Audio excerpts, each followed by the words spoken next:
Bienvenidos, qué gusto saludarles en esta nueva emisión de Justicia en Yucatán Radio. En programas anteriores hemos platicado sobre algunos temas que ha resuelto la Suprema Corte de Justicia de la Nación y que tienen un impacto importante para la vida cotidiana de diversos grupos sociales. En algún momento, por ejemplo, platicamos aquí sobre la despenalización del aborto y cómo posterior a este tema la Corte resolvió algunos asuntos relacionados. El día de hoy, en Justicia en Yucatán, conoceremos la opinión sobre la validez o no de la objeción de conciencia para el personal médico y de enfermería. En este sentido, damos la bienvenida al invitado que tenemos para este programa, doctor en Derecho Jesús Ramsés Martínez Mendoza, secretario de Estudio y Cuenta del Tribunal Superior de Justicia del Estado. Gracias, Ramsés, por acompañarnos. No, hombre, muchas gracias a ti, Mauricio. Como siempre, un gusto. Muchas gracias por estar con nosotros. Pues antes de cederle el uso de la voz a nuestro invitado y para poner en contexto a nuestra audiencia, el tema de la objeción de conciencia recobró visibilidad en la opinión pública, pues se traducía a que esta prerrogativa, establecida de manera amplia en la Ley General de Salud, podría permitir al personal médico abstenerse de realizar ciertas intervenciones, si así lo consideran, pues recordemos que precisamente se acababa de resolver a favor de la despenalización del aborto y esa era la coyuntura en la opinión pública. El tema tiene como origen una acción de inconstitucionalidad presentada por la Comisión Nacional de Derechos Humanos a la Suprema Corte en 2018 para invalidar este señalamiento en la Ley General de Salud. En tanto, le preguntamos al doctor Ramsés, ¿qué señala precisamente el artículo 10 bis de esta Ley General de Salud y qué fue lo que promovió la CNDH ante la Corte? Bueno, es un tema bastante interesante. En sí, el artículo 10 bis de la Ley General de Salud, que fue impugnado, señala que todo el personal médico y de enfermería del Sistema Nacional de Salud pueden oponer su objeción de conciencia en cuanto a los servicios de salud, ¿no? La objeción de conciencia también tiene una restricción que no puede ser cuando se trate de pacientes que se atienden en urgencia o en caso de muerte. Básicamente es lo que dice el artículo 10 bis de la Ley General de Salud. A lo que nos dijo lo que se impugnó en esta acción de inconstitucionalidad, básicamente, fue que la previsión del artículo 10 bis eh, contravenía el derecho a la salud, es lo que se promulgó o lo que se ejercitó, y que la objeción de conciencia no podría ser tomada en consideración bajo los argumentos de los riesgos de la vida y de la muerte, ¿no?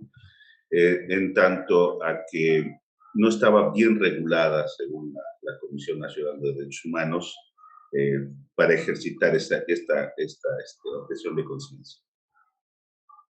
Recordemos que el concepto de objeción de conciencia consiste precisamente en que el personal médico puede invocar, ¿no?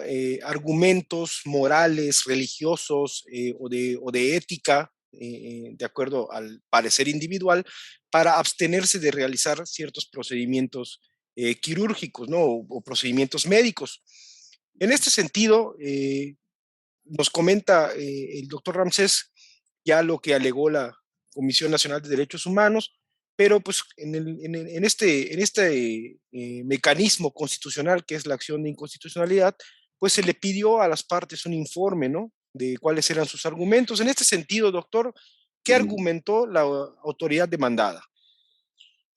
Pues lo que argumentaron es que, bueno, en sí, ellos sí podían legislar en temas de salud, básicamente atendiendo también a la sentencia que tú bien mencionaste sobre la despenalización del aborto. Y básicamente en cuanto a esa cuestión, pues que los médicos podían oponer también su oposición de conciencia, su objeción de conciencia, basados, como tú bien dices, en cuestiones morales, en cuestiones religiosas, básicamente en la creencia de que lo que están haciendo está bien o está mal, ¿no? Este derecho de la objeción de conciencia ya ha sido analizado por varias cortes alrededor del mundo. No es algo nuevo, no es un tema novedoso. Inclusive en México, desde 1987, la Corte Suprema ya se pronunció acerca de esto en cuanto a los servicios militares. Y dijeron que, bueno, los militares también podían oponer la objeción de conciencia, básicamente en cuanto a la vida también del otro, ¿no? En cuestiones de guerra. Entonces, bueno, para analizar el tema de la objeción de conciencia, pues básicamente la Corte estableció ya lo que había establecido en diversas resoluciones, diciendo que, bueno, la objeción de conciencia tiene que ver precisamente con el Estado laico. Nosotros tenemos un Estado laico que precisamente se aparta de la cuestión religiosa y en base a eso también tenemos una libertad de conciencia.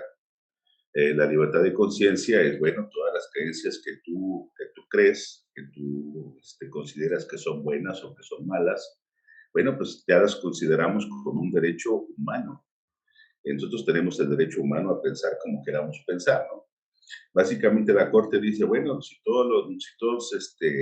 todos pensamos como queremos pensar, entonces esto es un refuerzo para los derechos humanos. No es una oposición a los derechos humanos de la salud, los derechos humanos de la libertad, los derechos humanos de la libertad de conciencia, no tienen nada de oposición con la oposición de conciencia, más bien es un refuerzo a estos tipos de pensamiento, ¿no? En cuanto a los militares, ya nos dijo también la Corte que, bueno, para poner la objeción de conciencia, pues tenían que tener en cuenta eh, que el Estado mexicano tiene que proveer todas las cuestiones necesarias para tener personal que tenga capacidad de no objetar esa conciencia, ¿no? Bueno, esto básicamente la objeción de conciencia entonces proviene de una resolución del gobierno alemán, te voy a hablar un poquito más atrás, de 1947, donde pues la objeción de conciencia se estableció básicamente en cuanto a las leyes. Tú recordarás las leyes de Nuremberg, las leyes racistas de Nuremberg, donde ellos pues consideraban que los judíos no eran humanos, ¿no? Pero siempre hay algo, un grillito en la mente que te dice, no, lo que estás haciendo es incorrecto. Entonces, bueno, de ahí viene toda esta cuestión de la objeción de conciencia, de ahí también viene el derecho a disentir, que es un derecho a no hacer lo que la autoridad me diga que haga. Tengo el derecho a la desobediencia también. Y claro, todos llevamos consecuencias, ¿no? Cuando desobedecemos, pero bueno, también tenemos ese derecho. Entonces, bueno, de aquí ya se van desprendiendo muchos tipos de derechos humanos que se llaman derechos transversales. Hay derechos humanos que son básicos y los derechos humanos que se derivan de estos. Entonces, esos se llaman derechos transversales. En cuanto a la objeción de conciencia, se considera un derecho humano transversal, porque tenemos el derecho humano a la libre conciencia y de ahí se deriva el derecho humano a la objeción también de esa conciencia, ¿no? Yo me puedo oponer ante lo que la autoridad me diga que yo tengo que realizar, siempre y cuando mis creencias sean en sentido contrario, ¿no? Básicamente eso es lo que la Corte fue analizando hasta llegar a la resolución que tuvo, ¿no? Me llama mucho la atención un concepto que acaba de invocar el doctor sobre el tema de la libertad de conciencia, ¿no? Es, con el riesgo de equivocarme, le pido por favor que nos lo clarifique, es que uno de los argumentos del legislativo también fue precisamente el hecho de basar esta regulación o esta legislación, este artículo en la Ley General de Salud, sobre la libertad de pensamiento, ¿no? No sé si más o menos fue así. Sí, sí, básicamente la libertad de pensamiento y la libertad de conciencia básicamente son sinónimos. La libertad de pensamiento, como ya lo habíamos platicado, es yo voy a pensar como quiero pensar, ¿no? Y la libertad de conciencia se establece en base a una creencia derivada de mis pensamientos. O sea, por ejemplo, nosotros tenemos en el Estado mexicano diversas religiones y en todas ellas creemos o creen de alguna manera que vamos a alcanzar el cielo, ¿no? Bueno, entonces, bueno, en todas esas, pues tenemos el derecho de pensar así y nadie más se puede oponer a este derecho, ¿no? Lo que sí yo puedo hacer con esa libertad de pensamiento es ejercer ese derecho, ¿no? Por ejemplo, si yo creo que el Estado mexicano no debería, no sé, participar en guerra, porque adoro la vida y soy protector de la vida, entonces mi objeción sería básicamente el que yo soy defensor de la vida, ¿no? Básicamente, entonces ya te estoy dando las permutas o las bases o las finalidades de la sentencia. Esta libertad de pensamiento, tú mencionabas que existen derechos que surgen a raíz de otros derechos, ¿no? Ujú.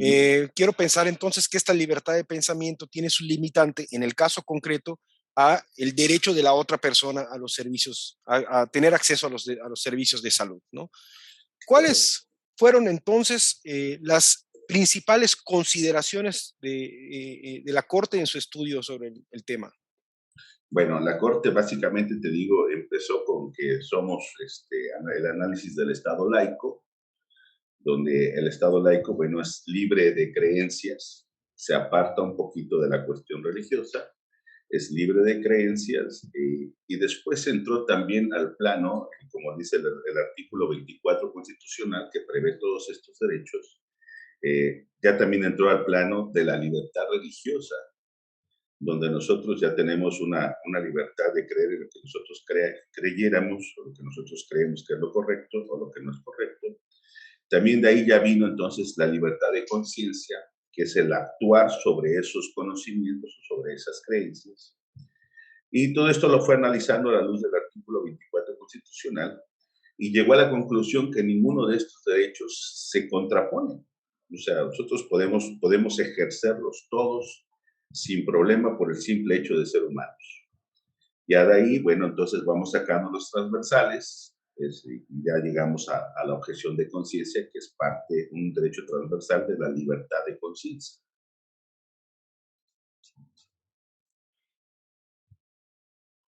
Muy bien.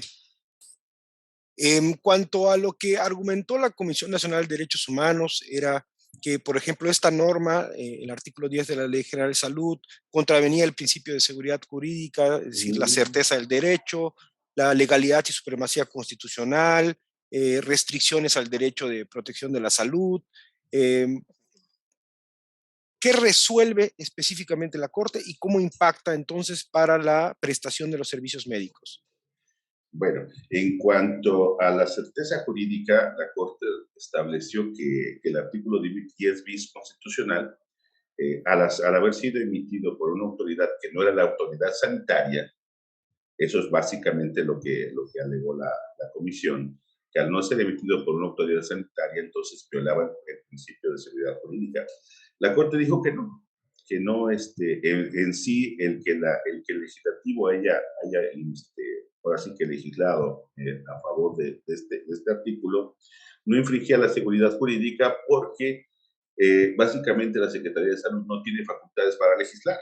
Entonces dijo, bueno, pues básicamente es esto, ¿no? O sea, no infringe la seguridad jurídica, entonces el legislativo tiene toda la capacidad y por ley la obligación de legislar. Entonces, bueno, esa parte quedó fuera. La segunda, bueno, en cuanto a la garantía a la salud, dijo, bueno, pues tampoco se viola porque, bueno, el artículo 10 bis constitucional establece dos hipótesis. La primera, que puedes oponer la objeción de conciencia en cuanto a los servicios de salud, y la segunda, que no la puedes oponer en cuanto a si se está violentando la vida o la urgencia del paciente, ¿no? Entonces, bueno, esos dos parámetros la Corte los consideró y dijo, bueno, no, tampoco no se violenta el derecho a la salud porque están contempladas las dos hipótesis. Ahora bien, en cuanto a que el 10 bis violentaba algún otro derecho, bueno, pues la Corte estableció que no, tampoco se violenta el derecho a la libre, a la religión, a la creencia religiosa, tampoco, la creencia religiosa está salvaguardada, Porque, bueno, un artículo de la Ley General de Salud no te prohíbe el que tú creas en lo que tú quieres creer. O sea, básicamente es eso, ¿no? De las 300 páginas que dijo la Corte, básicamente se va reduciendo esto, ¿no? Tampoco se violentaba el derecho a la libertad de conciencia, porque, bueno, la libertad de conciencia es lo que cada individuo trae dentro de su ser, y entonces, bueno, al creer en lo que se cree, tampoco se violenta el derecho a la libertad de conciencia, porque nadie te está obligando a que tú creas en algo. Simplemente eso se da por el simple hecho de ser humano. Y finalmente, la última de la objeción, donde sí la consideró fundada la Corte y que fue base de esta sentencia, es que al haber emitido el legislador el 10 bis de la Ley General de Salud, no establecía los mecanismos adecuados para la implementación de esta objeción de conciencia. Ahí sí lo declaró fundado, básicamente porque el 10 bis, si bien te da dos hipótesis, la primera en la que puedes ejercer la objeción de conciencia y la segunda donde tienes prohibido ejercer la objeción de conciencia, no te dice cuáles son los mecanismos que se van a utilizar para garantizar el derecho de la persona a la salud. O sea, básicamente el 10 bis constitución de la Ley General de Salud, perdón, se refiere únicamente al tema médico y enfermero y no toma en cuenta a los pacientes. Entonces dijo, bueno, esta parte sí es fundada y eso fue lo que resolvió, ¿no? Vamos a decir que, bueno, el artículo 10 bis constitucional es constitucional, pero le hace falta regulación, básicamente. Entonces, bueno, si yo, por ejemplo, en el tema médico, si yo pudiera ejercer la objeción de conciencia en cuanto al aborto, por ejemplo, que también puede tomarse en otros casos, ¿no? Los casos, por ejemplo, se tomó el caso de una niña en Chihuahua, una niña Rarámuri, en Chihuahua, donde a los 11 años ella pedía que, ella y los papás pedían que no se le hiciera ninguna transfusión de sangre, porque, bueno, su creencia era esa, ¿no? Que si le metían sangre de otro ser humano, pues ellos ya no alcanzaban el cielo, ¿no? Entonces, bueno, aquí estuvo la disyuntiva porque la niña, si no tenía esa transfusión de sangre, podía morir. Entonces, el médico, actuando de manera, pues como de manera ética, optó por hacer la transfusión de sangre y salvar la vida de la menor. Aquí también están entrando en juego otros muchos derechos, por ejemplo, el interés superior del menor, el derecho a la salud inmediata, etcétera, etcétera, etcétera, ¿no? Contra la libertad de religión, ¿no? La libertad de creencia religiosa. En esta oposición de derechos, el médico consideró que, bueno, pues es más valioso la vida que la religión, ¿no? Y bueno, en muchos casos, pues tienes razón. Ahora, de este asunto, la Corte pues le dio la razón al médico, dijo, bueno, pues sí, o sea, lo más importante es la vida, porque sin vida pues no puedes ejercer ningún otro derecho, ¿no? Pero sí también estableció que, bueno, en el Estado mexicano desde ese momento, estamos hablando de 1997, le hacía falta al Estado mexicano implementar las acciones necesarias para que si algún médico o algún paciente tuvieran esa objeción de conciencia por cualquier cuestión, tuvieran la información necesaria en primera, la información necesaria para comunicársela a los pacientes y decirles, bueno, pues está bien que ejerzas tu objeción de conciencia, pero de manera informada yo te voy a decir qué va a pasar, ¿no? Y aparte yo tengo la obligación de salvarte la vida. Ahora, en este 10 bis sucede lo contrario.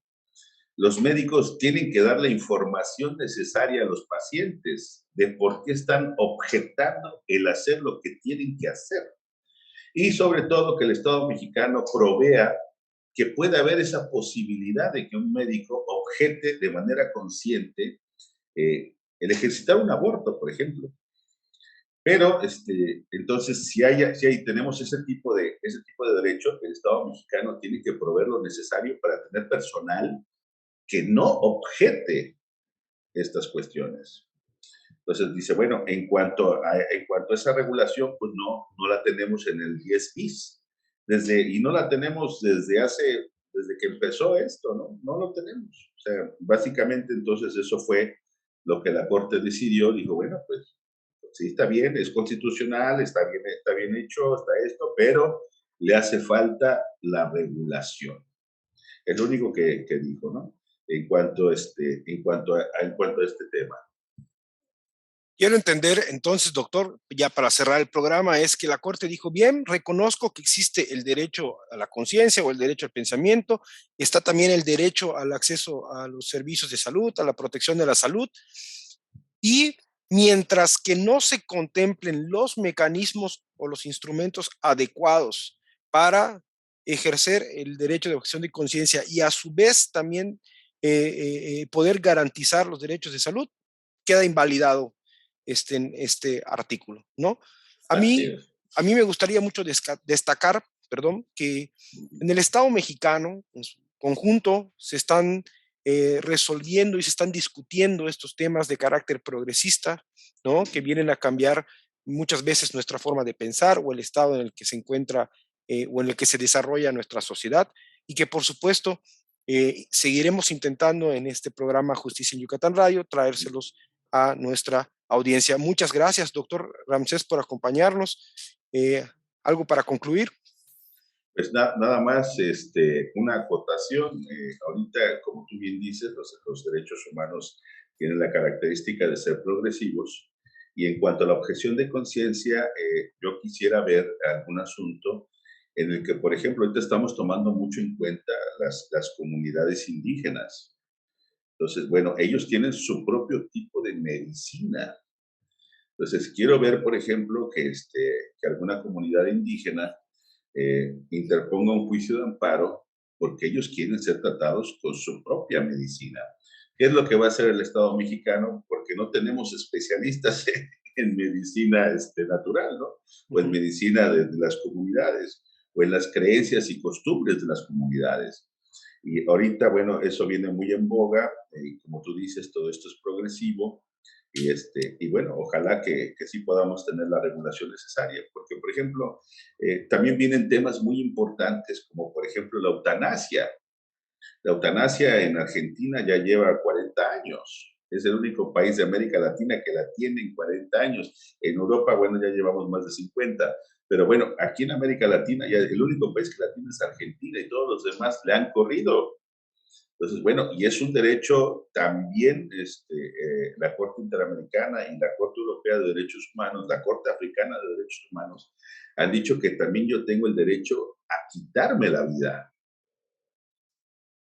O sea, Interesante. básicamente, entonces, bueno, esos son temas que vienen. Otro tema muy importante, por ejemplo, ahorita con lo de la pandemia, es todas esas personas bueno, que llegaron a tener COVID y que estaban sufriendo en los hospitales y que querían que los mataran, porque ya realmente su calidad de vida era mínima, pues no se pudo hacer.